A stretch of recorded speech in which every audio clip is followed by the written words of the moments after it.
Welcome, welcome, welcome. We are live here and direct, state of the EPL. Before I even dive into introducing anybody on the pod, subscribe. Algorithm is the way we get found. Please like, share, subscribe. Twitter is where we are growing the most, so let's help progress and transfer it to other platforms. Twitter is road to 2K. YouTube is road to 600. And Instagram road to 300. Like, share, subscribe, everyone. That's the way. And join us in the comments. Today should be fun. So let me introduce our guest. First time this season, I think. Choco. Yeah. A long-time friend of the pod. Thanks for coming on, Choco. Thanks, man. Thanks for having me. It's been a while. My also long-time friend. I think it was here earlier in the season, first half of the season. And to be fair to, Ovi was always confident that Arsenal was going to be there. Arsenal back on top of the table. Ovi, tell us how you're feeling. Feeling great. Good to be here today. Good to be here for the running. So, this is what we're looking for 5-10 years ago, just to be playing meaningful games. So I'm glad to be here. That's true. I guess you deserve it. You're one of the Arsenal fans that deserve it. Throughout the whole rot. I remember those days, a lot of Arsenal fans, some of them, and I know they'll be in the comments, some of them pot to PSG, some of them. I remember those days. I remember. I'm being a podcast, host or whatever. It's so great. I have the tapes. I literally have the tapes from those days, all the things I was saying. So when I see some of them now saying my manager, I'm like, I remember I have the receipts. All the people that wanted this man out saying my manager. It's okay.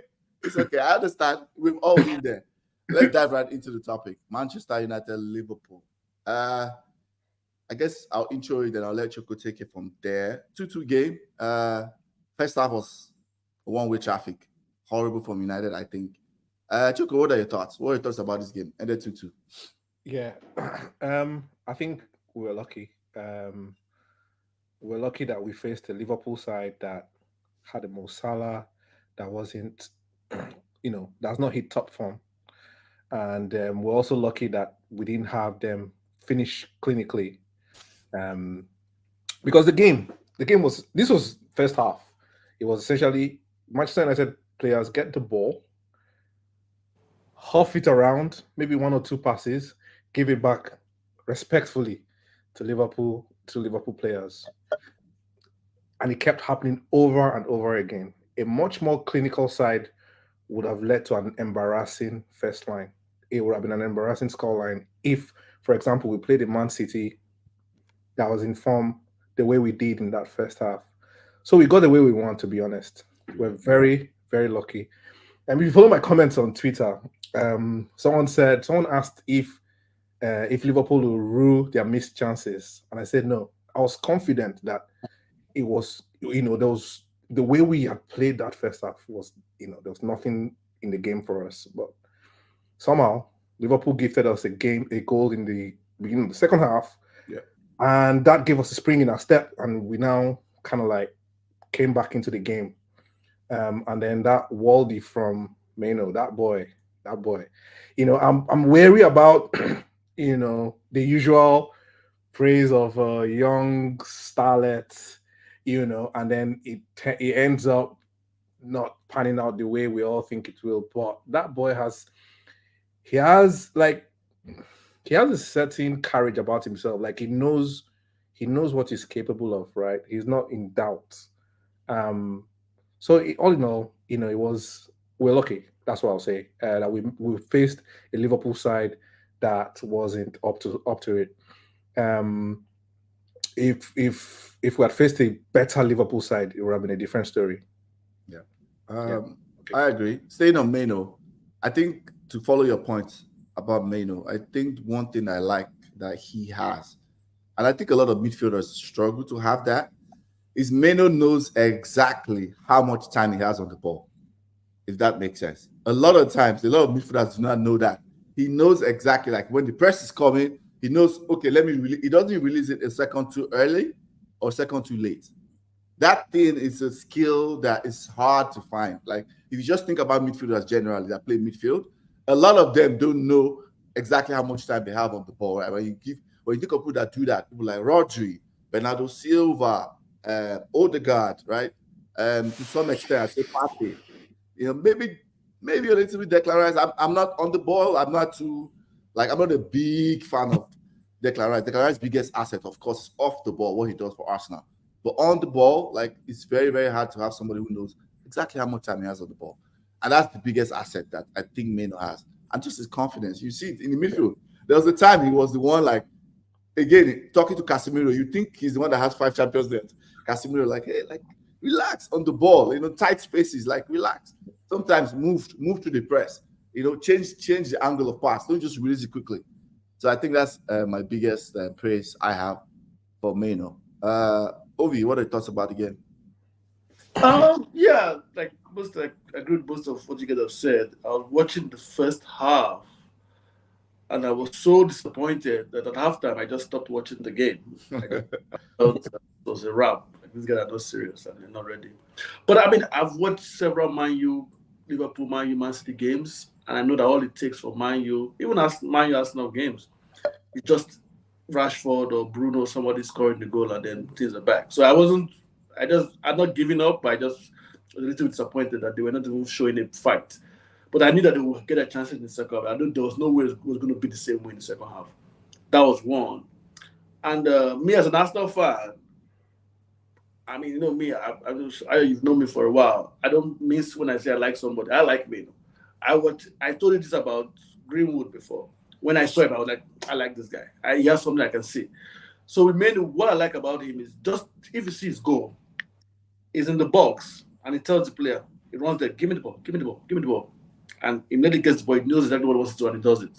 So it's that confidence for an 18-year-old to be able to do that. If I'm a scout, I see that I'm recommending the players to my mind that the next day, this guy isn't. You don't need to watch someone for 2 years to know the player is good. Mm-hmm. There are little things that you can see that you say, yeah, this guy is above the regular crop. I can tell that already. So that's how I look at it. And it's very humble. Sounds very humble. Gives me Saka vibes. I don't see. I'm sure he's going to the very top. No problem with that. But for Man U, at 2-1, in my mind, all I would just say was just keep it 2-1 till injury time or something. Because I had a funny feeling that if Liverpool score early, that they could even win the match. But I was glad that at least somehow Man U, and you said Diaz missed a glaring chance. Glaring chance at 2-2. I thought that the game, Liverpool could have still scored. And I'm like, what is going on here? So, and we all watch Man U Chelsea. So, we all have PTSD from that. I was just watching the game at that point and just hoping for no more mishaps. But yeah, for us now, this is what we wanted. They lost or a draw for Liverpool, and season is still long. 7 games is still a lot of games. A lot of things can happen. But this is where you want to be. You just want to be here, and then let's see how it goes. But yeah, good game overall. Man U doing their thing. Difficult to beat at home, apparently against the big sides. But it's always going to be a ping-pong game. But that's Man U in their current state right now. Yeah, and I think that ping-pong game is what makes it hard, I guess, to close this out, to manage games, right? We don't manage games well. The way we are set up, long term, right? The way we are set up is really, really. I don't like it at all, right? It's this whole let's defend low block, the front three go and press. Let's defend low block, so there's a lot of spaces. Funny enough, today's game was one of the games we didn't do that as much. Yeah, we didn't do that as much. We did the whole mid to low block, and they were closer to the defenders essentially. Without using too much technical terms, they were closer to the defenders, so there were not as much spaces. Even though there was still spaces, but not as much as say against Chelsea. Yeah, right? Where it was like an ocean in between the forward line and the back line. But even still with that, the whole idea of just concede shots, and because Ten Hag always says it we defend well in the low block. I've been hearing about it that people were defending it. I think the Athletic wrote an article about it. Maybe it was me and Choko. Some people who are on tech were defending I don't know one of Choko's. I always forget his name. The guy who's always defending Ten Hag stoutly. I can't remember the United guy on Twitter. And I'm like, guys, I like his analysis to be fair, but it's guys, are we forgetting about deflections? When people say this this whole idea that you can just sit in your penalty box and block shots, and that's your plan for defending. Overall, right? Just normal statistics. I think basic statistics. If you let that volume of shots on goal, right, a couple is going to deflect. A couple will lead, and if you let that amount of bodies or times for players to run into your box, there will be but your defender will miss a tackle because the amount of time he has to do that, and then you consider penalty like against Chelsea, and consider penalty today. Like for me, it's like it's. I think it's the tactic is so self-sabotage to like it blows my mind that he's still doing it. It blows my mind so much because the reality is like how many times are you going to have people be able to make accurate passes like beyond your back line if you push up? How many times? It's very big, like it's quality sides like Liverpool, Arsenal, all those mid-table sides. Most of them don't have midfielders that can execute that pass easily most of the time. So why not push up? For me, the tactics, it blows my mind. I'm not a coach, but I just look at it, just basic logic. That just doesn't make any sense. This approach makes no sense. It's self-sabotage. Every time I watch it, I'm like, this is self-sabotage. Like, that's why in my opinion, that's, I think, one of the biggest reasons why we are here. Apart from other reasons. But about the game management is poor. Players also need to take some accountability, right? Their mentality is just like giving up. Guess what? We did that against Brentford. We did that against, let's just do the last 3 games. We did against Brentford, we did against Chelsea, we did again today. We can't hold on to anything. Even if we want to go ahead unlikely, we find a way to just give it up. You know? So, and that's cut across many players. That's why I'm not even signaling out like, oh, this player is this. There's no point. All of them have done it, in different ways. So I think it's a good job from the context of the first half was terrible, right? It was horrible first half. And we could have been blown away. And I think to some extent you can say, oh, you should have held on. But my opinion is like, that first half, we could have been blown away, So it's a good draw. I think it's probably a bad draw for Liverpool in the sense that if they had won this game, and then I put it in our WhatsApp group about like, I genuinely believe if Liverpool had won this game, Liverpool would have gone on to win the league. I genuinely believe that. But them dropping points in this game, and now momentum is back in Arsenal, it's like it's going to be like nick and top to the end of season. I think we have some comments. Let's see. Someone says, Ayo. Okay, I know Tosin. Up Gunners, yeah. I remember. A long time friend Tosin. Yeah, I don't know about Up Gunners.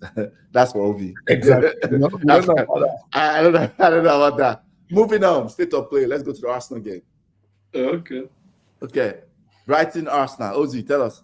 Yeah, I mean, Brighton, this was most neutrals, most rivals, they were looking at this game as one of the top 3, top 4, at least, let's say top 3. Most of them looked at Spurs, Man U, and Brighton away as the top 3 difficult games for Arsenal.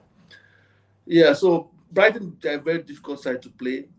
Arsenal, they've only lost 2 home games also, which was Arsenal and 1 in August. So they don't lose at home.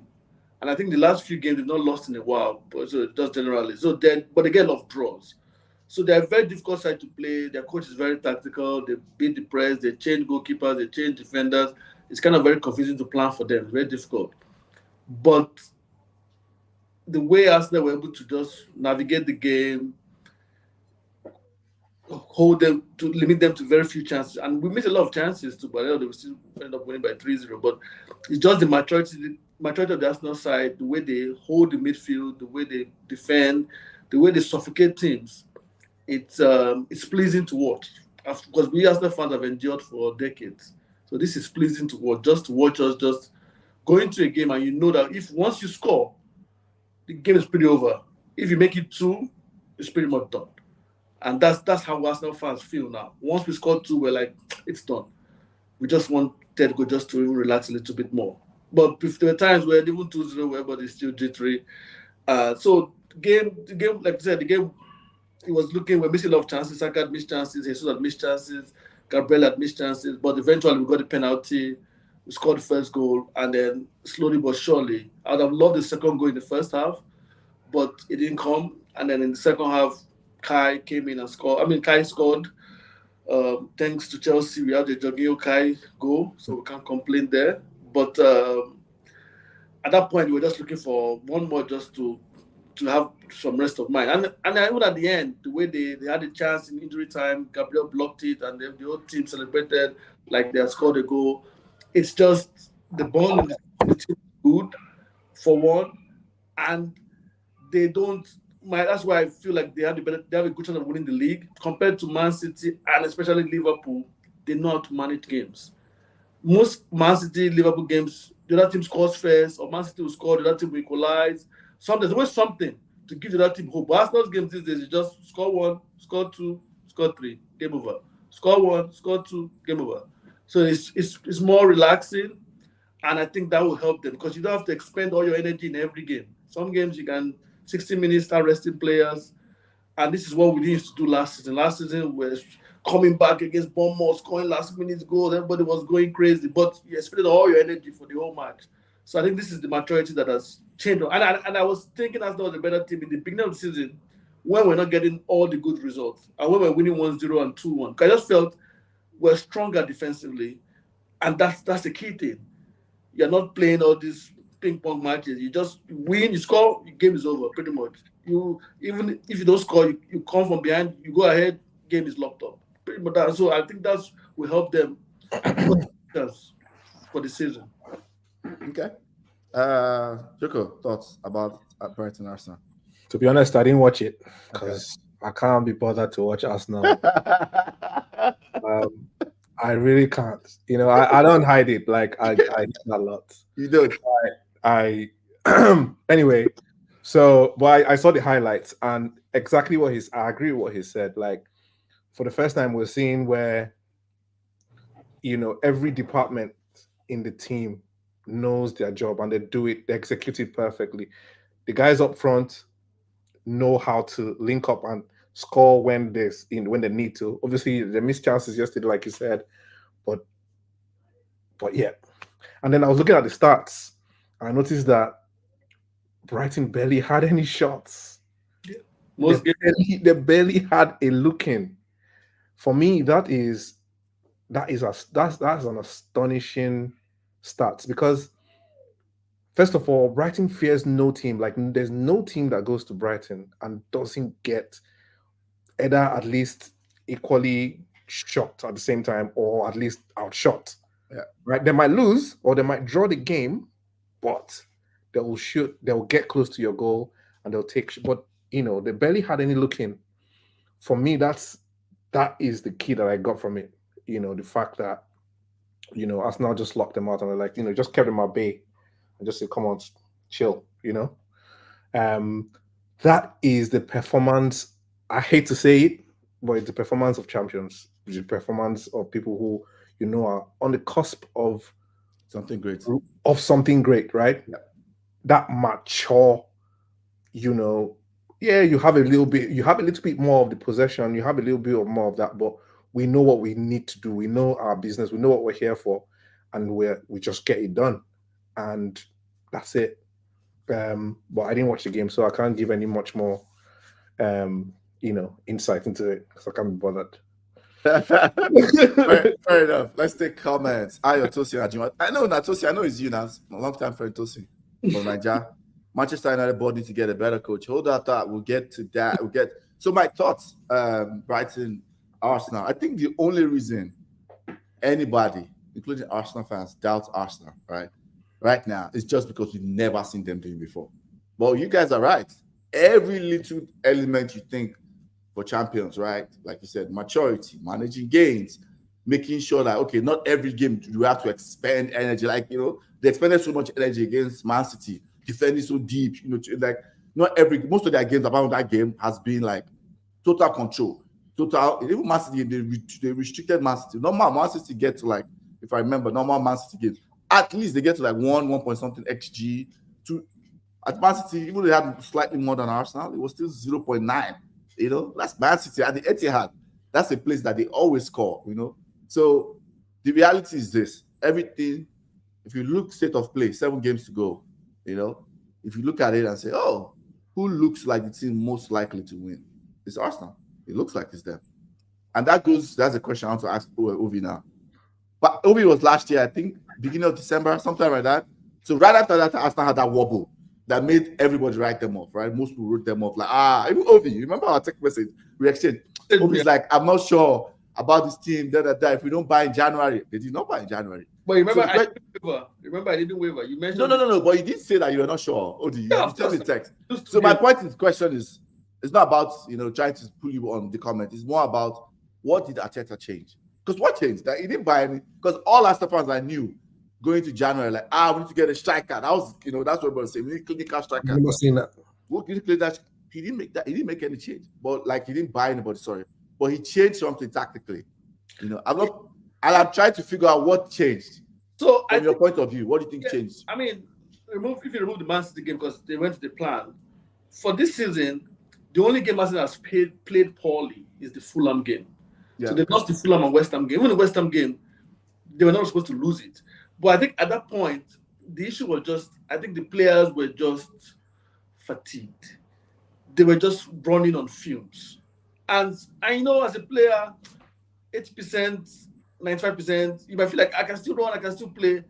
But you could see that everybody is snatching, everybody is not crisp, Bukayo is not beating his man, everything is just looking lethargic. So I think the main issue was they were just at the point where he has been using the same team, the same 8, 9 players, 9, 10 players most games, and they were just running on fumes. They just needed a break.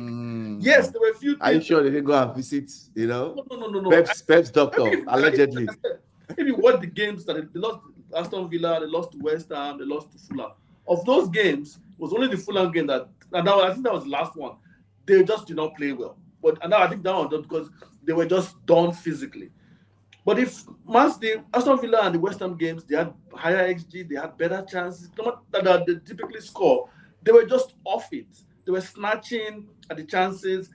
And I just think, for me, at that point, after that game, my hope was just go get the break. I didn't expect it to be as good as it has been. Yeah. But I just felt they were going to get better. I just knew it. That they would just get that break. Everybody will relax. We'll see a better Saka. We'll see a better Odegaard. They will just rest a bit. But I didn't expect it to come back 5-0, 6-0, 5-0. I didn't expect that. I was expecting, you just come back, you just be fresher and all that. So I think they obviously changed a few things. They started leaning more into Kai as a striker and all that. But they didn't change much for me watching the games. It just all of a sudden clinical. And I mean, to become more clinical, what can you really do? Just be calmer. I mean, so I don't know. And what I would say is the first game they came back, I saw Bukayo Saka run past somebody. I was like, Saka is back. He just looked ready. He looked fresh. He looked crisp. But then when Saka plays, he's spending half of the time on the floor. I'm like, guy, I know you're a good player, but come on, let's do something. So, but when he came back, he just gets the ball, he beats the man, passes the ball, he's moving, everything is looking fluid. So I think that was they were just running on fumes. And unfortunately, we had to pay for it with 2 losses. Because I think if we didn't lose those 2 games, we probably would have been further ahead. But I just feel like they were just running on fumes, and the break just came, and they had to just recharge, relax. And of course, going away for 1 or 2 weeks with your family and everybody together, build the bond in the team. Because if you see, these guys love playing with each other. You see the way they react. Gabriel and Saliba love defending together. You can tell. Everybody likes Kai Havertz. They love whenever he scores or assists, they just praise it. You can tell, even Jorginho, all those guys, everybody likes everybody. I mean, to an extent, I'm just saying. But you can see the team harmony. And I think they just increased that during the break, and they got good rest. That's what I think. I don't think they changed. Tactically, we'll not change anything. Saka is not playing on the left, or somebody's doing something different. I just think they just got the rest they needed, and just leaned into and then of course they leaned into someone like Kai Havertz moving forward and say, you know what, if you can form a 4-block with Kai, Odegaard, Jorginho, and Rice, it still serves you well, and you still have your midfield, you still have a strong midfield, and you still have a striker like Kai that will still run into those places. So I think they just leaned into this. They probably tweaked a few things, but I don't think they made drastic changes. I just feel like they just needed that rest, and they got the rest. That's what I think. It could also be, allegedly, because Pep's doctor visited them in Dubai. Yes. That Pep's doctor that everybody talks about, that gives them some things, and their performance, their physical performance. I think we need to check Arsenal players for performance enhancing. Performance enhancing. It's not points. And another thing I would say is that he's doing, even though I don't still feel he's there yet, he's getting to do better with managing his squad. He's getting better. I mean, I think this is his first major job. So he's getting better at these things. And we're watching him grow. Unfortunately, we have to watch him grow and learn this. Pep changes. Pep can rotate the squad. Pep can rest Haaland and win Aston Villa 4-1. Yeah. He's the master of it. He can just, but Arteta has to learn this thing. He has to know his score, and so he's learning some of these things. And I think it's getting better. But problem is, we're seeing the growing pains. Sometimes we're trying, but it's going against two juggernauts. So there's no time for for this. We have to try. If you want to win, you got to do what you got to do. Yeah, he's done an amazing. Talking about Arteta quickly, sorry, Yeah. just to put in, he's done an amazing job for someone. Who this is his first job. Yeah. You know, most other coaches of his age are basically coaching in championship, right? Yeah. But this guy has taken Arsenal not just from it wasn't as if Arsenal was already doing well. It took them from doing very badly to where they are today. So it's an amazing feat, and you just have to give him his flowers. You know. Yeah, I agree. You have to just give him his flowers. You have to give Edu his flowers. You also have to give Stan Kroenke his flowers. Yeah. Thank you for mentioning that, because that's gonna come in when later on in this conversation. Yeah, you have to give Stan Kroenke his flowers for like hunkering down. I remember those days. So, like when those 2-8 finishes, right? For hunkering down and like sticking to the process. Like, because it could have been easy for them to fire Arteta. Could have been easy that time. Like, it's inexperienced. So you have to get the ball. Of course, Arteta takes most of the credit. I'm not going to take that away from him. So the other thing I wanted to say though, and I said it one time, maybe a couple of months on here, and Arsenal fans attacked me like I was taking credit away from Arteta or the players. I'm like, guys, I have been one of the pro Arteta guys saying Arteta is a good coach from early on when it wasn't popular. Yeah, Wasn't popular, I've always said that. There was time I wasn't unsure tactically, but I always said that. But I think Arsenal have also been lucky with injuries to key players. I think they've been lucky. And when you want to win major titles, you need that type of luck, right? You do. Like if for now, say for example, if Man City loses Haaland, De Bruyne, and maybe Bernardo Silva for this running, there's no way they are winning the league, right? It's no matter how great of depth they have. So you need that. Somehow, when I said that, people think I mean, no, they've been lucky. Like they've not lost Rice for any significant time. They've not lost Saka for any significant time. They've not lost Saliba, which happened last season, and they crumbled. Or Gabriel. And you need that. That's the core of your team. You need them fully fit. I think that's helped too. In my personal opinion, I think that's helped. Yeah, but I think why they were saying that was we still had big players that were injured. Thomas Partey, in my opinion, is one of the best midfielders in the league. If he's fit. The problem is he's not fit. So Thomas Partey has played like 4 games this season. Correct. And that's why I pushed back against that. That Arteta had recognized this since from last year. And that's why they moved on for him. And they brought Declan Rice. Yeah. That's all I said. No, I'm trying to explain to you why Arsenal fans attacked you, because for Arsenal fans, we looked at it like we upgraded our defense. We bought Timber to come and be a starter, and then he's out for the whole season. Yeah. Our starting DM in Thomas Partey, most Arsenal fans wanted a Thomas Partey Rice partnership. Mm-hmm. You don't have Thomas Partey. That's 2. Jesus has been injured for months this season. That's your top striker, or supposedly top striker. That's 3 key players that are starters. Your Thomas Partey is out. Timber is out. The starting left back from last season that was trying to be replaced, Zinchenko, is injured most of the time. Tomiyasu has been injured most of the time. So pretty much you ended up playing a centre back as left back for 2 months straight. So I get that. Yeah, but this is what I was trying to say. This is what I'm trying to say. Of injuries too. So that's why they're saying that. If you list Liverpool, you list Man City, right? The 3 people going for the league. Liverpool, Man City, and Arsenal. And you say, who are the 3 most important players, right? Yeah. Right now, this season, you have to put Saliba or Gabriel, because I think people are kind of, I don't know, but people are kind of reducing Gabriel. Gabriel, so you put Saliba, you put Declan Rice, and you put Bukayo Saka. In my opinion, you may have a different opinion. Those are the 3 key players. Yeah. If you go to Man City, right, you put KDB, you put Haaland and Rodri. Man City lost 2 of them for one for almost all of the season, one for 2.5 months. Let's go to Liverpool, right? Personally, I'll put Trent Alexander-Arnold, Alisson, and I'll put Salah. They lost 3 of them for almost 2 months. So the point I'm trying to say is your best players have been fit. That's all I've said. It doesn't take away any shine of if you win the league. It doesn't matter. You win the league, you win the league. So that's all I said.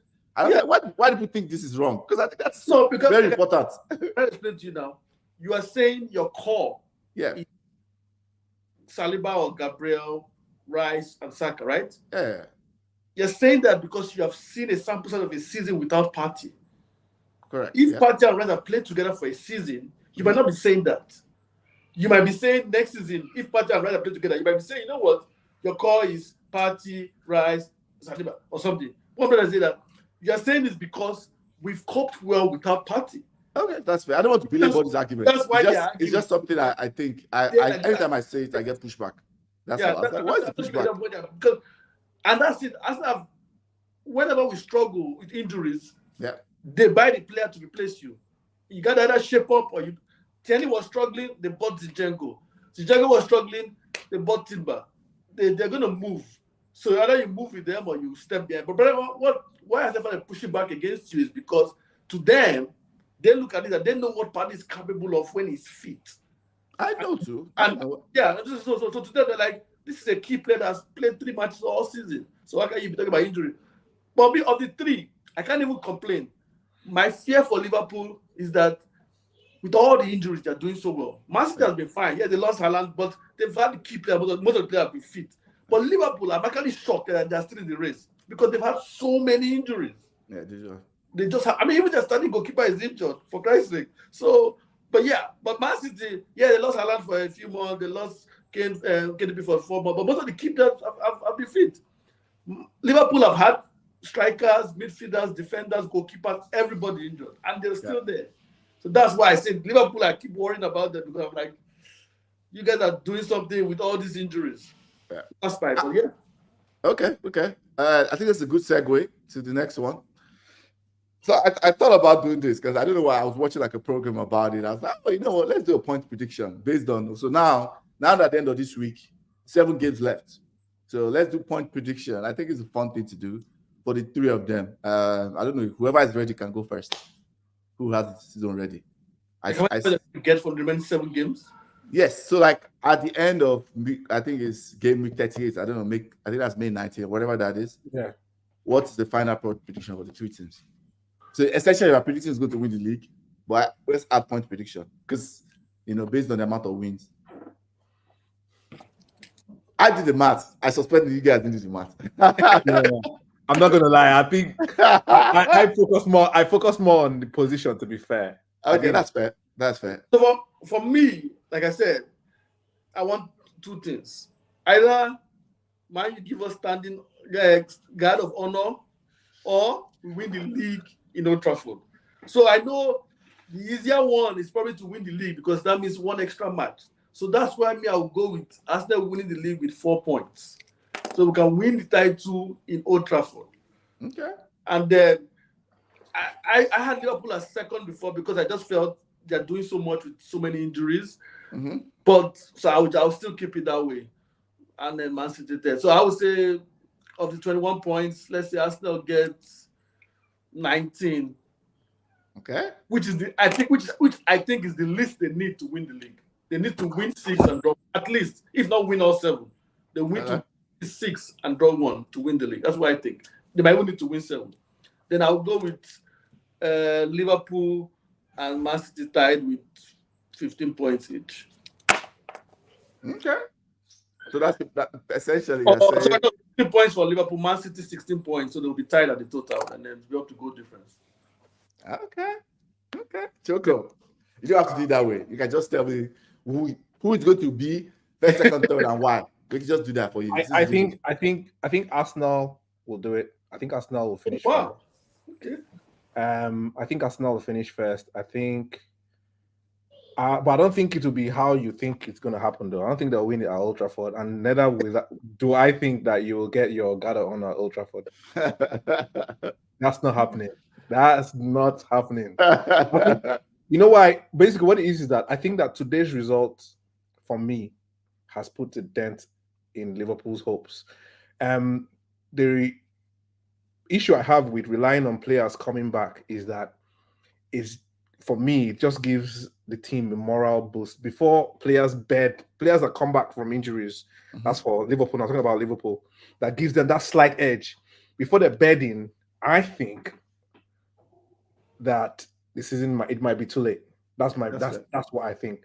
Except maybe for Alisson, because the keeper really, a keeper is a keeper. Once they're fully fit, they're fully fit. But outfield players like our guy Jota, I think that Trent. and Trent, they need a few one or Really. two games to just bed in, and then boom, they're back. And I think that it might end up being too late. So that's why I think that Arsenal will nick it to Liverpool. So I think Arsenal first. Arsenal finishes first, and Liverpool. Arsenal, and my prediction is that they will not win at Old Trafford. I think that's the only match that they will not win. I don't know. I don't know about losing, but they will not win at Old Trafford. That's my prediction, that they will not win. So there's a draw. There's one draw for Arsenal from now until the end of the season, in my opinion. I think that Liverpool still has a draw in them as well. I honestly feel that they'll struggle against Aston Villa. Right? I think that they're going to struggle against Aston Villa. And Man City, I just don't see them doing it. I don't see how they do it. I think that Something is I think off, right? Something is sorry? off. Something is off about Yeah, Man City. Yeah. exactly. When You you just watch it, know man, that something is there's off. no, they don't have that thing that they usually have at this time of the year or at this time in the competition. So you just know that thing is off. And to be honest, they've ended it. They've ended to have an off season. Yeah. And yes, because I mean, winning 4 in a row after winning the treble, come on, it will just be unfair. But anyway, it's not, life is not fair anyway. But back to what I was saying, I just think that, like you said, Man City hasn't got it. Arsenal is the most informed team. Not only have they banished the fears and getting over the line that they've had in 2 last seasons, and then another critical thing is that Arsenal has had, in my opinion, these 2 last seasons that they've done really well. It's kind of like a dress rehearsal. So they've done it. So this is how far we can go. They've done it again. They've come really close. So I feel that they now have all the ingredients to go the distance this time around. So I really feel that they have the destiny in their hands. And I feel that that run where you had 6, when you won 5-6-0, I think that is going to come in very, very critical for you at the final end of this business. So Arsenal first, Liverpool second, Man City third. That's my prediction. Okay. I hate to say it, but that's my prediction. Facebook user says, I say Liverpool win the league. They draw 1, maybe West Ham. City second, they draw 1 game, probably Spurs. Arsenal third, draw 1 and lose 1 between Chelsea, Man United, and Spurs. Okay. Facebook user, tell us your name. Let me find out who that is. I know that's definitely not an Arsenal fan. Despite me saying City, so these are my thoughts. I did the points prediction actually. So despite me saying City has lost something, so for Liverpool, I have them 90 points from here on out. I think Liverpool drop points to Villa too. I agree. I think so. But I see them winning every game. Some of them will be tough. But Anfield, all their very tough games are at Anfield. And I see them just kind of getting over the line some way. I see Salah, finding his feet because he's bedding in, and he will start scoring those crucial goals for them. Even though I say Arsenal look the best, I think their running is so hard. It really is hard. I think their running is hard. And I think it's also hard for them to sustain this because they've not faced adversity, in my opinion. They've not faced a game where something's in their defender, something is off, they concede a goal. They've not, throughout January, they've not faced any adversity. I think it's also sustainable for a team. Because even City, right? Even the big City team, not this one. Like last year or 18-19 City, they had games where they would concede and you're like, what's going on? And they had to come back. I've not seen Arsenal do that yet. And maybe this is me just saying, okay, let me try another challenge in front of them. So I still see 2 draws for Arsenal between those games away, the North London Derby, away at United. Between those 2 games, I see draws there. And because of that, I think Arsenal end up with 88 points coming the season. I think Liverpool end up with 90 because of 1 point. Despite me saying all of this about City, that I don't see that I do think the Champions League is where they're going to get shot. That's my prediction. I think Champions League, they're going to get shocked in one of those Champions League. It might be Madrid or the next leg, semi-final.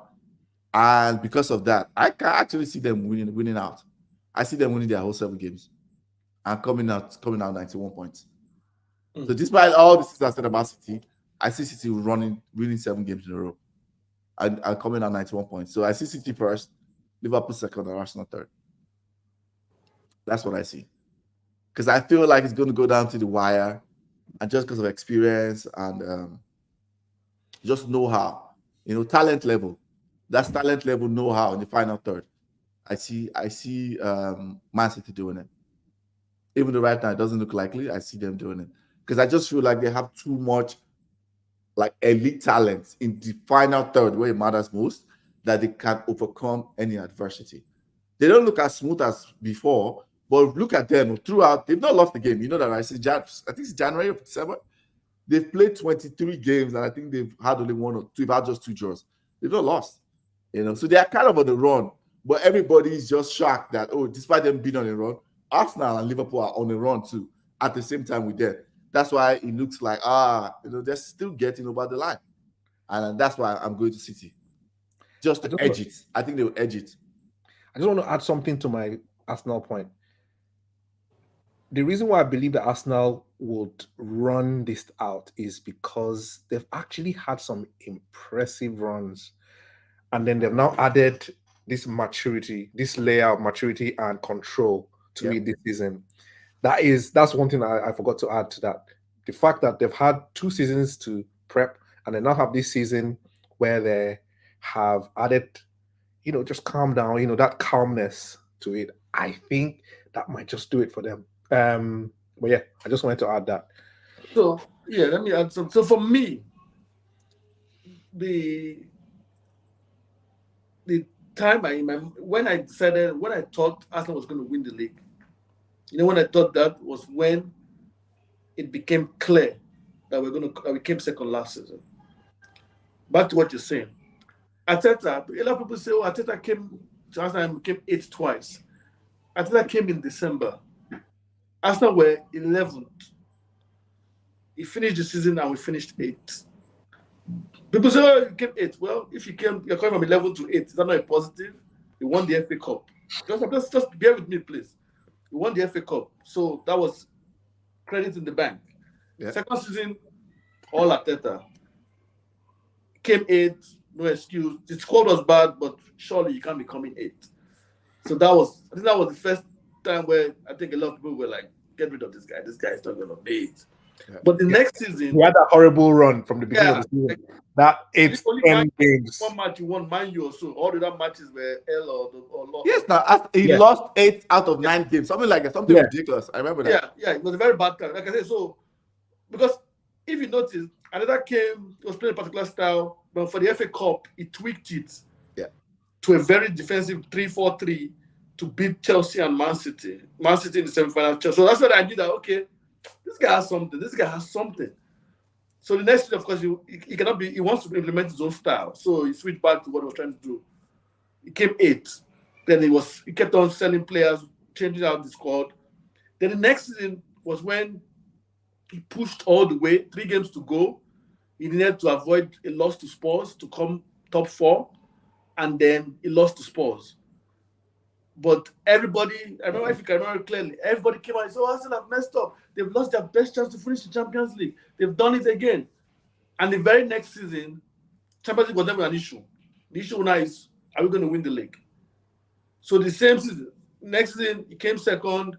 And everybody like, oh, no, you're finished. You've lost the best chance to win the league. You'll never win the league again. This is the best chance. You're leading all season. You now lost. Not me. Not me. That's general narrative. But what I'm trying to say, it was. I agree. It was general narrative. I'm not saying this because what I'm saying is we don't know what Arteta is all about. I think that might be. I'm not saying he is. So I don't want anybody to clip me. I think that might be the greatest manager ever. We don't know. What I'm trying to say is, hopefully not. No, I think the role of manager is very overrated, though. By the way, I've changed my opinion about managers. What I'm saying very overrated. This Arsenal group is that whenever they face adversity, they learn from it. They say, okay, this is what happened. Okay, we'll move on next time. And I always notice that the next season, whatever it was that they were facing last season, it's no longer an issue. They moved on to the next thing. Yeah. So when we didn't win the league last year, I was like, yeah, you don't win the league this season, But how funny feel next season you win the league. And this season they came and said, what did he do? What you look at it, what was the problem? Zinchenko was getting injured, midfield party is not fully fit. Let's lock up these places. And then he saw Kaiva, he felt, okay, I can use Kaiva to replace Xhaka or whatever, but he ended up being a striker. But whatever it is, he saw what he needed to do. But like, Arsenal has been progressing every season. Absolutely. That's why I look at and like I said, even when we were struggling at the beginning of the season, defensively they were so strong. Like XG, if you're an XG kind of person, Brighton considered the most XG they've ever considered under De Zerbi against this Arsenal. And Arsenal were not like flying on their best. Just on their of just reducing you to so little while creating chances for themselves. I mean, right now, they've considered the least goals, they scored the most goals. And everybody keeps saying Arsenal is a striker. But we scored the most goals in the season for any club, even Man City, even Liverpool, and they say, oh, we scored so many goals. We've scored more than them. Not even just 2 or 1. Way more than them. We have almost plus 10 goal difference on those teams. So But that's because of defense, though.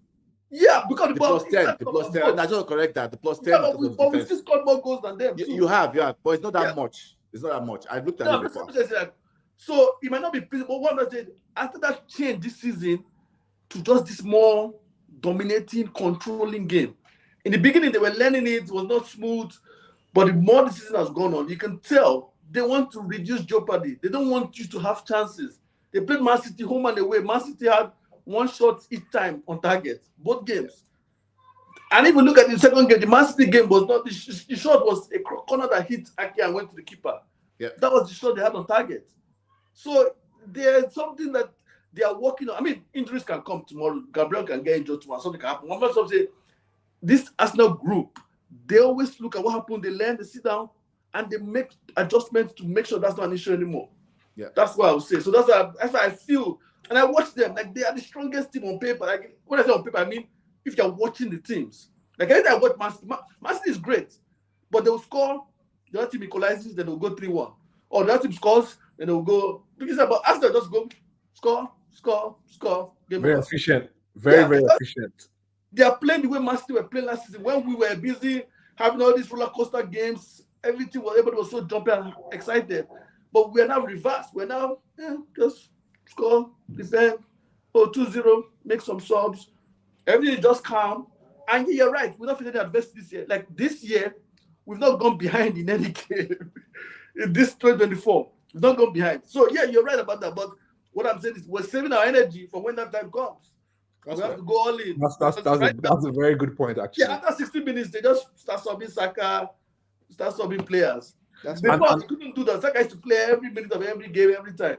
But now, 60 minutes, Saka come over 2-0 up, come and rest. And I think the squad is getting stronger, so he can rotate more. That will always be the downside of him. He was able to rotate well, but as the strong gets stronger, he's able to rotate a little better.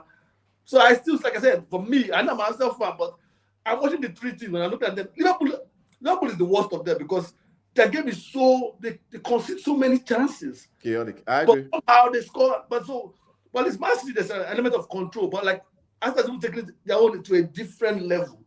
Like teams don't get shots against Arsenal. They just lock them out. That's true. And which is, I mean, big thanks to Declan Rice because this is a defender, elite defender that became elite midfielder.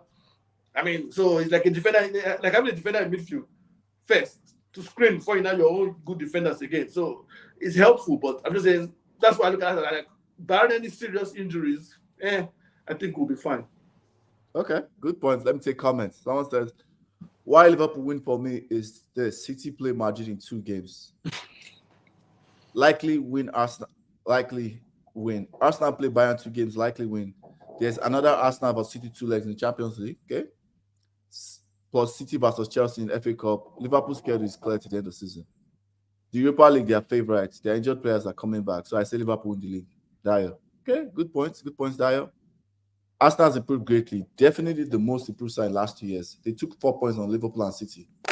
But facing this club forward season where everyone is super motivated makes it hard and unfair to their efforts. I don't see that, to be honest. What's that? I don't see that for Liverpool. I don't see the team being like, oh, let's do it for our manager. I don't see that.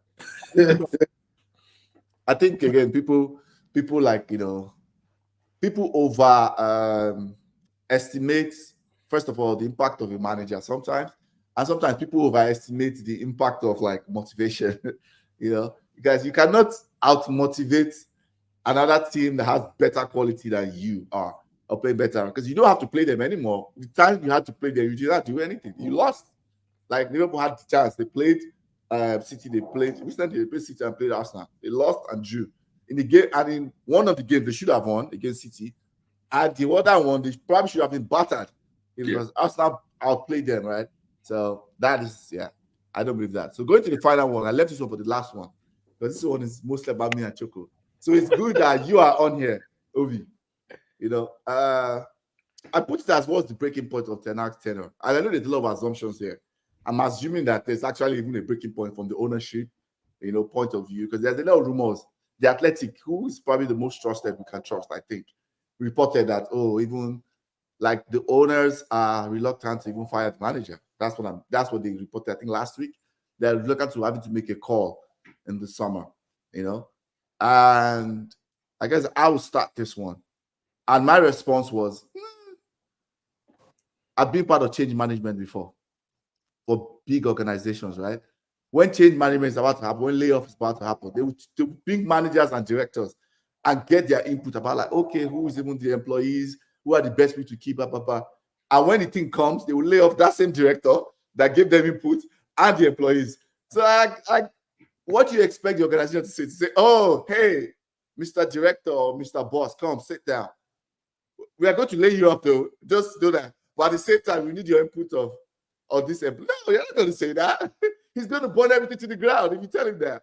That's exactly what's kind of happening at Bayern. Like, you tell a group of players, hey, your manager at the end of the season, when this is not Liverpool's case, right? Liverpool, he volunteered.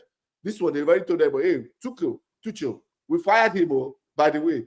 But from now to the end of the season, play for this guy. What? It's going to implode when you do that. They already know that this guy is a sitting duck. They already know that because it was already fractures. That's the key part. This was already a fractures dressing room. And you've already told this fractures dressing room, like, oh, by the way, this guy that's here is just a sitting duck. He's an interim to the end of the season. So my point is, I'm using all these analogies. I think that's what's happening at Manchester United. Eddie says that you cannot take anything that anyone says about, oh, we don't know. In my personal opinion, I think Ten Hag is an interim manager. I've said this since December. And I say this because when you look at when change is about to come, people that make these calls like to back people that are their guys. Because, building football clubs, the huge football clubs, you have to make sure you start well in a big organization like United with everybody. So even if they get it wrong, they rather get it wrong with their own guy. Unless, you have a Sir Alex Ferguson in place, who was like an institution when the Glazers took over, right, in 2005. That was the institution, a winning machine. In fact, unless you have something like that, more often than not, winning organizations come, they bring in their own person. Now, what even makes it easier is when the manager is underperforming, in my opinion. When you look at the underlying stats of Eric Ten Hag's tenure, when you look at that underlying, that's why when people say, I just smile when people try to defend. If you look at the underlying stats, for example, says what they call expected goal difference, which is the difference between expected goals, which is to score, and expected goal conceded. It's saying right now that Manchester United should be like 10th or 11th. Ten Hag's underlying stats are horrible, guys. All season, horrible. So I think that breaking point happened way back. Personally, I think Ten Hag should have been fired the minute you fell out of Champions League. Not because first of all, that group was one of the easiest group I've ever Bayern, but we came bottom. We didn't even make it to Europa. I think Ten Hag should have been fired in December, personally. But I think he made it till this time specifically because a ownership change was coming. So the guys that were in charge then, which was Mortar, and they were pretty much sitting ducks. They didn't even have the power to make that change. They did it. They couldn't fire the manager then. No matter what was happening, they couldn't fire Ten Hag then. And that has gone on because Ineos are still gradually putting their team in place. Like the whole process of bringing down Ashworth, who is on gardening leave. Omar Berrada doesn't start in May, June. I personally think they already have targets that they want to bring in each other. But what's his name? Jim Ratcliffe. doesn't want to seem like the guy who has come in and said there's going to be a structure in place. We are going to let a style of play dictate a style of play and let those structures dictate everything. If he fires a manager now, the first thing will be like, oh, you've gone against all the things you said. You say you are going to create a structure and let them everything trickle down from there. So who made this call? So that means you are fired the manager. Are you the director of football? I think that's the only reason why everything is lasting till now. I think Ten Hag is a sitting dog. Personally, I think come end of game, Ten Hag is going to get fired. I think that's the easiest call I've seen, and I've seen this for a while. Because if Ten Hag was going to be kept, and there was a decision that was, they've already talked about it, right? All this gardening leave is BS. That we know they're talking to each other. We know like what they want to do. Their plans they're already putting plans together, and comes someone they're going to activate it. So I think the only reason why Ten Hag is there is just because of the fact that they don't want to look like they're not following protocol. If Ten Hag was going to be backed, I think by now they'd have announced that Ten Hag, was staying by next season. That's my personal opinion. Well, you already know my take on I think that at Manchester United we have for too long fired coaches, obviously done bad, right? And it's been the same story over and over again. Now I know that there's a new sheriff in town, all of that. So, and this is my argument to our friend Mbede. I'm sure you know him. The argument I've been having with him is the reason why I'm not a pro, and a lot of people think I'm pro Ten Hag. I'm not pro Ten Hag in the sense that I think he's the best coach. His vulnerabilities are clear. His in-game management leaves a lot to be desired. It's clear, right? So, and then then being the Dutchman that he is, he's stubborn. The fact. Well, sorry for any Dutch people watching. I'm not stereotyping them. But, we've seen a lot of Dutch coaches, even LVG back in these days, they're set in their ways. But here is the concern I have with quickly sacking Ten Hag. I think that I understand where you're coming from a corporate point of view. I think that although these guys are already talking to each other, I think that it's kind of like how the best example I want to use is how an interim government works, like a government that is about to take over, or to say, let me use presidential elections. So somebody has won presidential election, they're president-elect. So Omar Berada, all of these guys are like essentially president-elect or chairman-elect, because they're. I still think that until they have the executive power and they can't make certain decisions, and until they have made those decisions, from what structure are you going to be making? Are you going to be recruiting this new coach? Do you know what? This is my point. So my point is, we still have largely Motto has gone, Motto is done, CEO is gone, and all of that. But the structure underneath them is still there until these guys now have executive legal power to now make those changes and do the clear out. Using the example that you used earlier on, where they come in, they're able to fire the director in your case, in the example you use, because the board already has executive power at the time, at the exact time. But for now, these guys don't have executive power. So my point is, I think it would be premature to make a change now until they have an executive power, until they have this executive power in the summer. And I think it would be premature to make that their first move. This is my opinion, until they have built the structure from ground up. I honestly feel that way. I feel that, getting, for example, Jim Ratcliffe has hinted at, cost-cutting measures like streamlining the team. He hasn't done that yet. He's just basically hinting at what the CEO should do, right? So the CEO is going to come in. he's going to look at the recruitment team and he's going to hire his own guys. I don't think that has been done yet. I've not read anywhere that we have a new recruitment team and that we have a new, like physio team, our medical team, and all of those teams that, in my opinion, helps set the foundation for a coach to now slot in. So that's why I think that it is premature for Ten Hag to go. I don't think the way you're seeing it, to be honest. I don't think they're going to sack him, but I could be wrong. I honestly think that yes, his weaknesses are glaring, but I fail to see it. I fail to see. So keeping him to next season is what you think he's going to be here to next season. I honestly do. I know I sound like I'm good. I've had a lot of arguments. You're not the first person. Ubede is not the first person. There are loads of football. I'm in other footballing groups, and loads of people have had the opposing view. And we'll see. I honestly think that. And you think that's a good decision if he's here to next season? It's so my point. The point I'm trying to make is this, right? It's not so much of it shouldn't the coach, in my opinion, changing the coach, in my opinion, should not be the number one priority. That's the point. That's the overall point I'm trying to make. And the reason for that is clear, especially for Manchester United. I think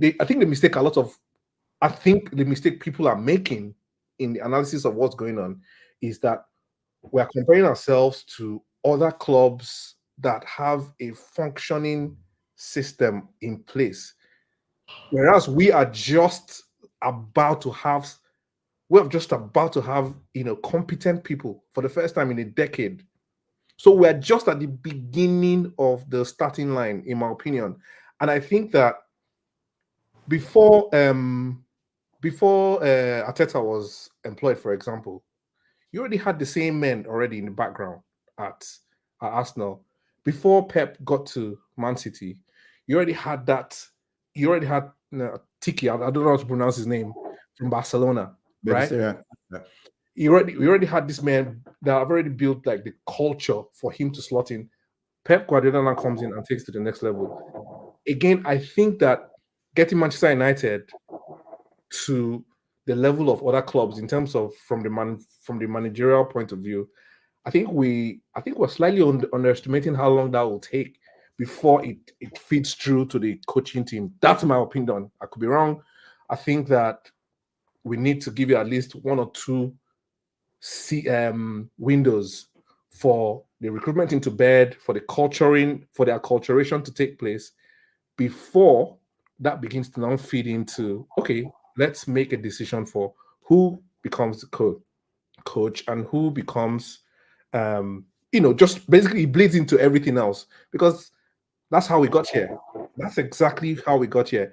If we had a competent, and I honestly believe this, even though I was anti-Ole, if we had a competent managerial setup upstairs, and Ole, obviously a competent managerial setup will not have appointed Ole in the first place, but let's just say they appointed Ole, I think Ole would have done better. He would have those little fine margins that Ole couldn't have taken us, the lines that we couldn't have crossed. I think he would have been able to cross with the backing. For example, would have been able to get players that he wanted.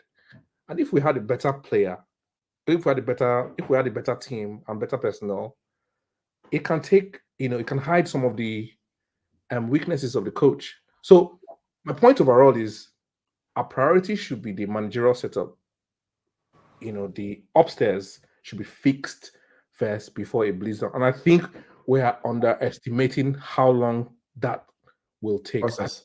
I think we're underestimating how long that process is. So I don't want to. Okay, that's a great point. I'm going to make some quick comments. Let me take comments quickly, and then I will go to Ovi from outside point looking in. Dio says the number of points Liverpool have won from losing positions this season points to running on motivation steroids. Okay, fair points. I think that's in response to what I said. So if you win FA Cup, rather, if you find a way to lift the FA Cup, you think it still gets fired. The only way Manchester United finds a way, like you say, What are By we- the way, is if Man City gets knocked out somehow, miraculously by Chelsea, which is not going to happen. Well, it can happen. You know what? Let me not say that. Football, knockout football, anything can happen. So I will be shocked if Manchester United win the FA Cup. I'll be shocked. Hey, mate, we have not gotten past Coventry yet. Exactly. Look, I don't know what people are talking about. This Manchester United of this season. Listen, Someone said, I think Ten Hag is getting fired.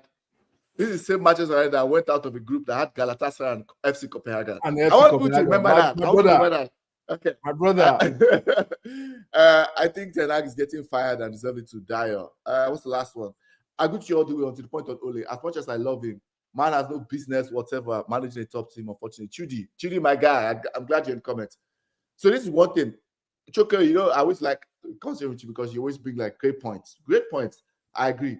I do think from here on out, even if we get everything right, everything right, I think it's a 4-year process. Yeah, That's what I think. I think it's a 4-year process. At minimum, even if you get every single thing right, it's a 4-year process to challenge. 4 years. That's what I think. So this is the thing I think everybody forgets when they say this. I think the structure is important. I think it's extremely important. But what I always say, I've been telling everybody this, for everybody to hear, everything matters. The structure matters. The manager matters. Why the manager matters is the manager that will identify the profile of players. If we stick with Ten Hag, I honestly think why it be a horrible mistake is he's going to identify profile of players that we're going to go and get in a direction, and a year from now we'll be here again doing the hit and miss, because that's what we do, right? Because he has overestimated in the wrong direction.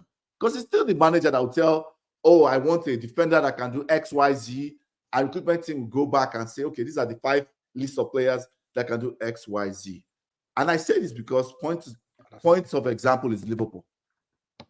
I remember Liverpool under Brendan Rodgers. Everybody there, because it wasn't working out, Rodgers and his team and everybody was saying the transfer committee. Remember the transfer committee thing? It's terrible, it's this, it's that. And when they got the right manager, all of a sudden, you know, the transfer committee is not bad anymore. I think everything matters. The structure is very important. I agree. But if you have the right structure and the wrong manager in charge, you'll be going in a different direction. It's like the blind leading somewhere that can see. That's what's going to happen. I'm very, very strong, very confident about that. That's what's going to happen. Because it will lead us in direction and recruit for 1 year. And every year you spend recruiting the wrong players, you are pushing yourself further back by like 2 seasons. Because right now, where we are now, we have to undo some of his signings, some of the signings of Solskjaer, and some of the signing of Jose. Funny enough, we have to undo all of that and recruit different players. So that's why I think everything matters. You have to try to go in the your best place failing forward. I guess that's the best to say this.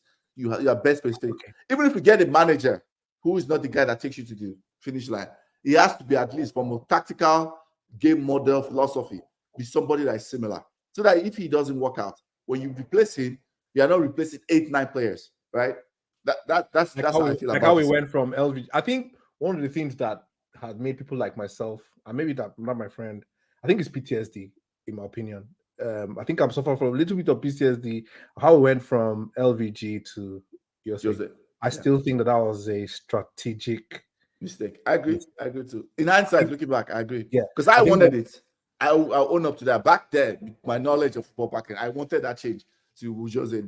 Within 2 years, I saw it was a horrible mistake. It was a horrible mistake. That's why I kind of like, I'm always wary. And maybe that's what's informing my bias for, I'm like, can we just be a little bit more patient with this for the guys upstairs? But you do actually make a great counterpoint, which is everything matters, right? Everything matters. And yeah, if the coaching is not right, at the end of the day, it will pull everyone back, because at the end of the day, we're a football club. We're not Microsoft. And the one caveat I will give before I go to OV is this: Ten Hag is a good coach. Dutch League does not mean Ten Hag is a good coach for Manchester United Premier League. I always try to tell people this thing. When I say coaching is bad, doesn't mean I'm not one of those people that Ten Hag is a fraud, or like what other fans do, where they hound their former managers, like some Arsenal fans, maybe not Ovi, when they always try to troll what's his name? Emery. Unai Emery every time. It's like Unai Emery wasn't a good fit for Arsenal at the time. He wasn't. He left, he came back to Villa, and he's doing well. It doesn't mean he's a bad coach. It clearly shows that Arteta is the better fit for what they want to be. Arsenal challenge for the league. Same with Manchester United. Ten Hag's model clearly shows, he's not a good fit. Let's move to Spurs. Conte, world-class manager, won everything, won Premier League, in the league that had Pep. And Klopp, he won it. Let's remember that. He won it convincingly. He came to Spurs, made some changes. They look good. They made top 4. That's how I look at Ten Hag. He made those little changes. We made top 4. When it was time to actually now build, it regressed terribly. No-name manager, Ange Postecoglou has come in. I'm not saying Spurs are going to challenge for the league. We do not know, right? It depends on recruitment, but you can see Spurs under Ange, just watching, if you watch them, look far better to the eye than any version of Conte Spurs. In fact, this is the best Spurs I've looked since probably the heady heights of Poch. Exactly. This is the best they've ever looked. With less talent, by the way. Let's be clear. With less talent, because that Poch talent. They've had challenges as well. Yeah, that Poch Spurs had Eriksen, Harry Kane. These are genuine world-class players, right? At their prime at the time. And Toby Alderweireld. They had better players. So the point I'm just trying to say is, me saying Ten Hag should not be there doesn't mean Ten Hag's a bad coach, right? I just want to make that clear. He can go and do well somewhere else. But right now, where we are, we need somebody different. A good coach has to be tactical and motivational with personality too. Ole is great on motivation and vibes. Each can be tactical, but has the motivated personality of a hangman. Just bland. I don't know which is easier to pick up, tactics or personality or motivation. Dio. Okay, Obi. Okay, before you say that, Henry's an Arsenal fan. We want ETH. We want ETH. Get out of here, Henry. Okay, Obi. Oh, man. Okay, so let me start with you're both Man U fans. So before Ten Hag came to Man U, what was your opinion about Ten Hag? Just brief, just so I don't want to get good coach. But Free flowing football. I don't watch enough of the Dutch league. I always want people have this. I don't watch enough. When somebody asked me, I think I was on the pod. Then the choice was Ten Hag or Poch. Yeah, I lean towards Poch, which he's not doing great at Chelsea. But I lean towards Poch because I've watched his teams in the Premier League. These guys come from a different league. It's not a top 5 league, by the way, right? A league that I don't watch, not top 5. So I said, well, it looks like he's a good coach from what I'm hearing. That's exactly what I said, because I've learned from not using what somebody does in a different league. That's a substandard league, by the way. When I mean sub, it's not top 5 league. The Dutch league is not a top 5 league. Mm-hmm. I now think that's going to replicate that in the Premier League. So that was my thoughts. That's exactly what I said when people asked me. But Ange, where's Postecoglou? Anyway, sorry, I don't want to cut your movie. Okay, yeah. So why I asked that question was, my major disappointment with Ten Hag is, like you guys mentioned, Ange. Ange came, win, lose or draw. This is my philosophy. Let's learn this. Yes, we might lose some games now, but we're learning this. The more we learn this, we'll get better. And I remember the game against Chelsea, everybody laughed at them or something. Yep. But my main gripe with Ten Hag is that he's been here for, I'm guessing, a few years now, and I don't understand the style. I don't know the plan. Like, I'm just looking and I'm watching. Are you a defensive coach? Are you a counter-attacking team? Are you a dominating team? It just seems like they're just playing based on whatever they feel like they need to do for that game. There's no real, like, when you don't have your own standards, you settle for anything. So that's my own with him. So I just feel like he let the pressure get to him, and he just like, I want to keep my job, so I just want to win here. I just want to do something. I want to play this match. But first, outline your core variables, your core, and then your team will mold. And then, yes, you might struggle, but you should be man enough to accept that struggle until your team gets better. And that's why I thought I did that. You struggled, you came, everybody laughed at it, but he said, this is what we're trying to do. If you guys can't do it, I'll get better players. But this is what we're trying to do. That's one. Two, like, whenever we hear Ten Hag is going to be sacked, everybody says, keep Ten Hag. Rivals, that's what we say, right? That's general rival says, no, let's keep Ten Hag. That's just normal. So, to me, Ten Hag is a good coach. But good coach is not enough. like you have to be a great world-class coach to be able to take Man U to where they want to go. So a good coach might not be able to do it. One, I thought he's a very young coach. He might never get to be anything. But I remember when they were linking a few months ago when Xavi was going to leave, and they were linking Ateta with Barcelona. I never heard one person say, no, we want that to stay. They were laughing at Arsenal fan, like, you say, oh, you're making noise, so come and carry your guy. That was the impression I got. So obviously, Ateta do something good. Yeah. That's what. I agree with what you're saying in terms of what I just said about when a new management comes, they're going to change everything. We saw that with Chelsea. Yeah. They had Peter Cech. They had that minor lady that seemed like she was a miracle worker. But she still left. Like, you guys they're gonna move their people. They're gonna bring in their own people. Whoever was there for, that's not their concern. Like, so that's why I feel like mine's gonna have to do that. And like you said, like Choco said, the thing is it might take time. It will. And you don't want to do everything at the same time. Like, I think that's part of Chelsea's problem. They move too quickly on everything. They just boom, everybody, coach, manager, Marina, Peter Cech, everybody, and everybody, let's go. That's a good point. It's too much. Slow it down.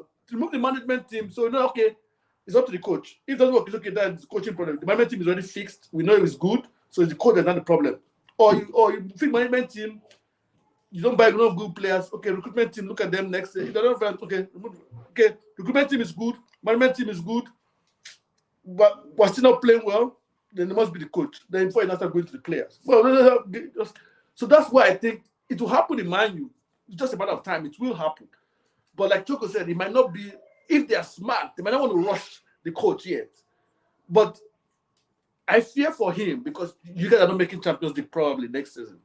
That's my fear. Well, that's done. That's been done a long time. What are you on about? We're 11 points behind. 11 points. Yeah, I'm just. No, come on. Does this team look like a team that will catch up? I'm trying to be nice. So, what I'm saying, I'm scared is because I remember very clearly Van Gaal, the second season before he left, he made top 4 and didn't win any trophy. No, he made top 4. No. Okay. His first season. His first season, we made top 4. His second season, we lost top 4 to West Ham. But you won the FA Cup. I can never forget.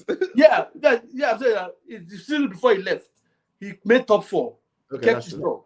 The second season, he didn't make top 4. He won the FA Cup and lost his job. Yeah. So that's why I feel like, because I don't think you need money. Apparently, with all these sustainability things, you need to have money. You're going to do a lot. So if you don't have Champions League, yes, a lot of money you've just thrown away.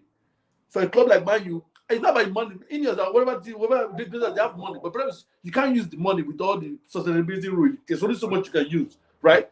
So with no Champions League, a large portion has gone. That's what my cost Ten Hag. I feel like if he just really had made Champions League, he'll probably be fine for next season at least. But without Champions League, I feel that might be where they will get like, guy, you're costing us money even. And I think that's the problem. That's how I would say.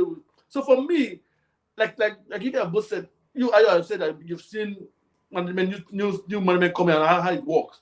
But how you address that might be important because like Chico was saying, there's so many things to change that you maybe don't need to change the manager in the first season. Just give him while you're working on the other things, you give him this, you keep your club just at least stable. Because if you change all the management team, you change the manager, and everything doesn't go right. So who is now wrong? Is it both? Is it one? But if you're doing it systematically, you now know that okay, this is one that is not working. That's what I think. But some owners don't have time for all that. They just want they gotta go, they gotta do their thing, and they gotta put their people. So, but like I said, for neutral or rival like me, I like Ten Hag. I like that. Let's take this comment before you disappear. Sorry, and we're going too long. Let's take this comment. Lord, this style conversation again. There's clearly a style of free-flowing football and passing out the back with a ball play formation now. The style is clear, but execution is not in Chudi. Okay, Chudi. Henry says, and you can't compare him to Arteta because Premier League is a different proposition. I personally believe ETH needs one more season. Henry, if he doesn't develop after next season, then sure, let him go. And let's remember, progress is slow. Ovi says, okay, so sorry. So I totally agree with Ovi. A good coach with a future. You can see the template of what he's trying to do, even when he's not winning. We saw that with Pep, Klopp, Arteta, and currently. It's easy to win a few cups, but building a lasting system that can challenge a top league needs the defined tactical setup. Right now, you don't even know what each is trying to play, what type of player he needs. Every game is just like chaos, and he didn't know what you're doing. If he just takes next season, he will get. Can't take all the comments. Sorry. Maybe put second comment. Let me see that. Henry says, "See, you are now agreeing with Wenger, and it's rational about being about top four being a trophy from a financial standpoint." Yes, Wenger was 100% right. If he told you right. to me, I'm not arguing again. Wenger was right. We're not even arguing. I don't want to drag the pod too long. Yeah. I guess my final comment about that is like, we'll see. At the end of the day, it's all a point of view that we all have about this process. So yeah, I'll just remain. I think everything matters, 100%. Kudos and Donkey of the week to wrap up the pod. Who's your Kudos and Donkey? Obi, do you have one? Donkey, I would go with. It's a joy to watch, but I would say the. Well, let me not jump the gun because we're still going to play them soon. The whole Bayern enterprise, but especially for Harry Kane, you gotta wonder what does he need to do to win a trophy. That's true. Trophy, like he lost the cup. Kane is so unfortunate though. Kane is so unfortunate. He lost his first game. I think it was the cup. He lost it. He lost. That's true. He lost the German Cup, and now they're about to lose the league, and hopefully they lose the Champions League too. So I don't know what the guy needs. The guy needs to come back. I think the guy needs to come to Arsenal. Maybe we can help him out. But that's no bad enterprise by Donkey. Then for Kudos, I didn't see anybody like stand out so much this week. It seemed like getting to the running period. Most people are taking care of business. There are a few things here and there that, but just for the sake of neutrality, I'll give it to Cole Palmer. It's hard. I mean, it's not easy coming in through the Man City setup, getting to play games here and there, but the way he has embraced his role in Chelsea, I'm happy for him. I think it just shows that a lot of these players in the ages 18 to 23, 24, a lot of them are still growing. A lot of them need games to show their full potential sometimes. Yeah. And sometimes if you can't get it, you might have to leave for your own good just to get. So, for me, I was like, why is he leaving? Mahrez is leaving. Why is he even leaving? But he just felt, if I stay here again, sign a new contract, I'll be a squad player. And he's come and blossom. He might even decide to go back to Man City later. Also. But I'm going to say he's at the point where he's enjoying his football. They've tasked him with playing penalties. He's getting confidence. He's playing well without penalties. And you just have to be happy for him. Man City needed the money too, by the way, for financial and sustainability. Yeah, but financial stuff. But yeah, I'm just saying eventually, like, I'm happy for him. He's pretty much been just a player. Yep. So, and he's got a hat trick. It's not, a lot of players don't have hat tricks to their name. So, hey, I know there are 2 penalties and 1 deflection, but it's still a hat trick. So, hat trick. You have to score the penalty. So, you have to score the penalty. My kudos for the week there, but like I said, the whole Bayern enterprise definitely my donkey. I'm happy, but I'm not fully happy. I'm waiting for them to just crumble against Arsenal. Let's give them some payback, and then I'll be very happy then. Okay.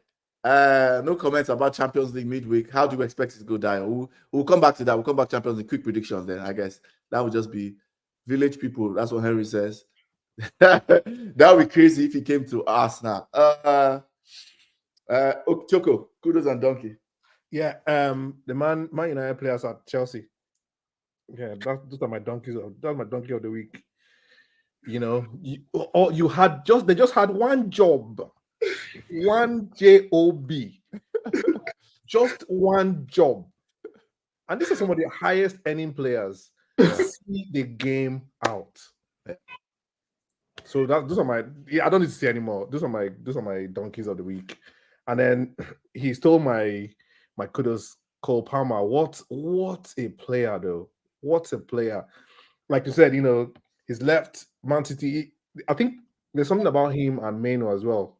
That assuredness, because at that age, to have the role of being the penalty taker for the team, it might seem, just penalties. No, usually penalty takers are the senior players in the team. The more established players who can deal with the pressure of playing it. But he has entered that team. Obviously, the team is in disarray. I don't even know who is worse, either them or us, to be honest. But and but he's taking the game by the scruff, and now he had an amazing game. Obviously, not amazing for us, but I think he was absolutely. I think his nickname is perfect. Cold Palmer. He's the man. He's that guy. Yeah. So that's my kudos. I think his assuredness for his age. I think he's gonna go far. And it started from how not many players decide to leave Man City. You know, some people, many. You know, when a player decides to leave like that, it usually tells you something about them. In my opinion, some players just coast, be like, I'll just be the number and just keep winning, the winning keep machine. winning. You know, medals. I get the medal. You know, I'm in the team. But he decided, look, I know what I want. I know what I'm capable of. Get me out of here. And he's gone to Chelsea, and he's like, you know what? I am the man. Give me the ball. Yeah, I really rate that boy.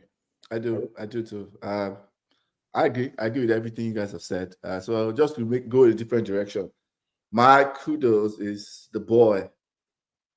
That's the new celebration. Anytime he scores, Phil Foden. You know, that's my boy. You know, I've always loved Phil Foden. I've been a big Phil Foden from the beginning. Especially on the Foden Saka debates. Foden is still my guy. He's got a hat trick, right, against Villa. Yeah, he did. He got a hat trick. Villa.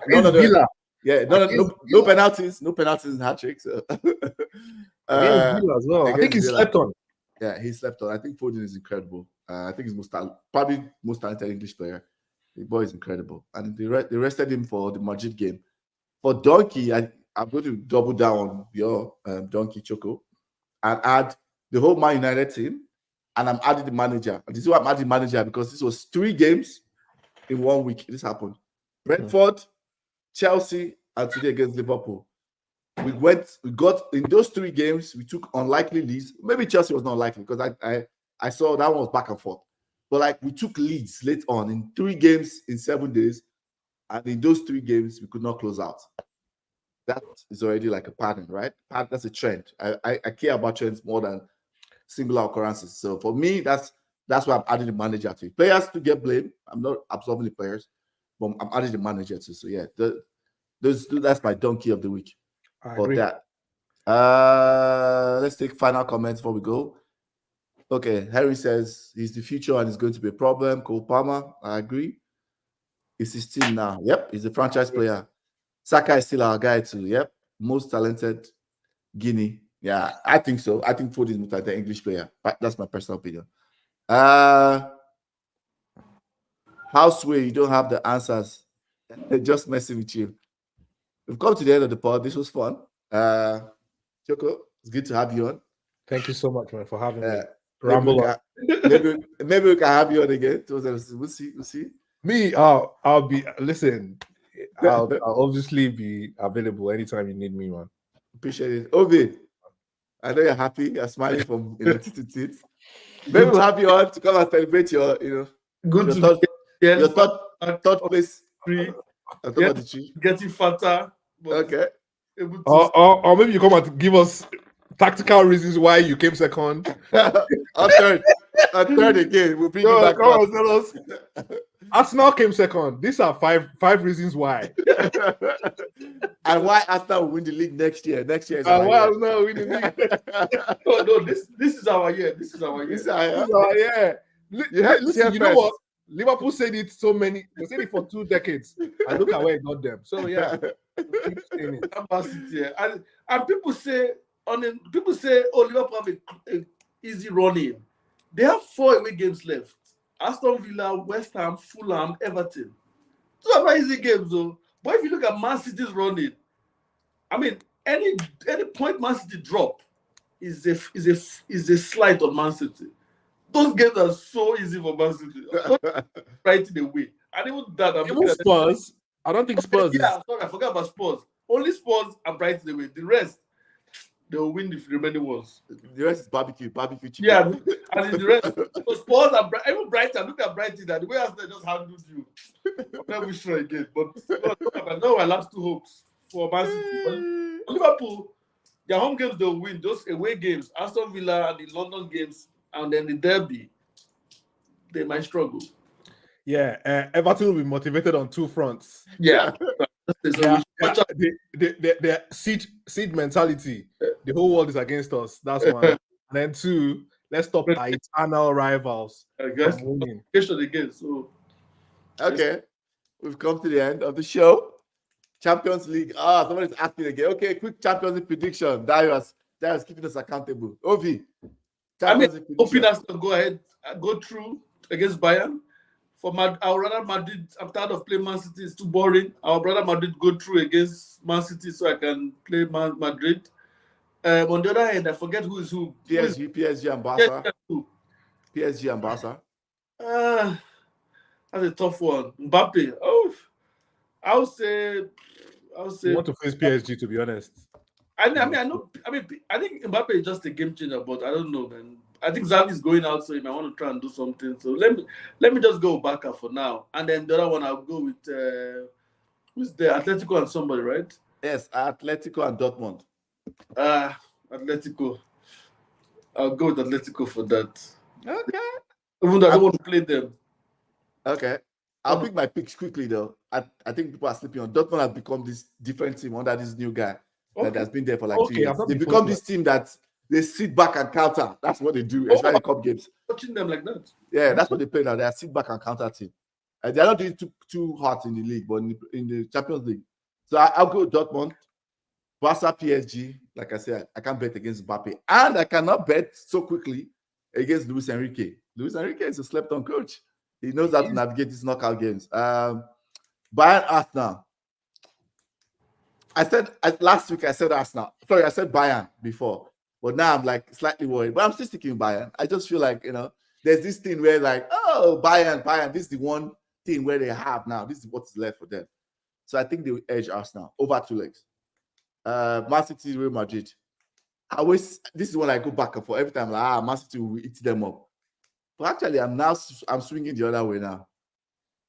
My prediction changes week to week. So I'm going to Madrid now. I think Madrid edges Man City. Choco, quick. Yeah. I agree with you on Madrid. I think Barcelona, because of the disarray. Bayern against Arsenal, because of the disarray that Bayern are in at the moment. I don't know whether they'll be able to cross the line. Everyone is. So I think it's Arsenal. Atletico, Dortmund, man. Now that you've brought in that whole thing now, I don't know. Atletico is what I'll go with. To be fair, I'll still go with Atletico and PSG. I think PSG will edge out Barca. Okay, we've come to the end of the show. It's almost 2 hours. We have to end it now. Like, share, subscribe. Thank you, guys. Thank you for coming. Thanks, Thank you. Cheers. Bye. Cheers.